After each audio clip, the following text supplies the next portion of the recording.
Hey everybody,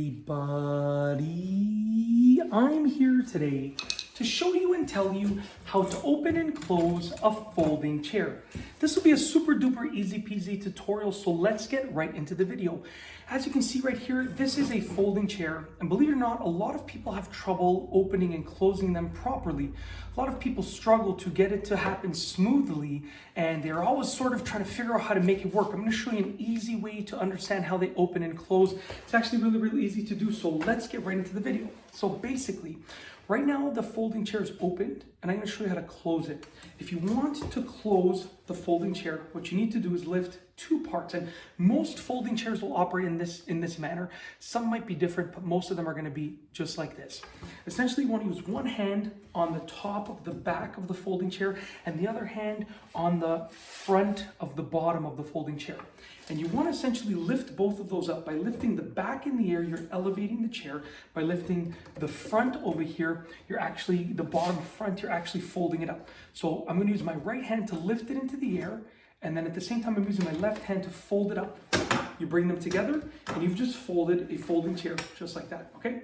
Now when you want to open it, it's going to be the same thing, okay? Very easy to do. We have a couple of options. The first option is to leave the legs on the ground. Now you want to leave the back legs of the chair on the ground, and then if the back legs of the chair on the ground, you can just pull the front out like that and place it down like that, right? The other option is that when it's closed and you want to open it, you hold it in the air, you open it like that, and then you place it down.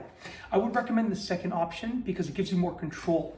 If I'm leaving the back legs on the ground, it sort of just starts to open and I don't have full control over it, right? Whereas if I'm holding it and I open it like that, I have 100% control over it. So that's basically it. If you want to close a folding chair, I've seen a lot of people go like this. They're like, why isn't it closing? And they're pulling this up right here, but they're pushing this down. And what's happening is essentially you are forcing, when you push this down, you're forcing the chair to open. And when you're pulling this up, you're forcing the chair to close. So you're working against yourself, and that's why it's not working. Instead, if you pull on both the back of the chair and the front of the chair right here, so you're pulling on both, watch how easy it is. I'm gonna use one finger on each, like that easy, okay? Same thing when you open it up, just like that. Very easy to do, and that's basically it. That is how to open and close a folding chair easily. I've shown you exactly how to do it in this video. If you like this video, please be sure to give it a thumbs up. Let me know what you think down below as a comment, and of course, be sure to subscribe for more great videos just like this one. And that's all I have for you today. Thanks for watching.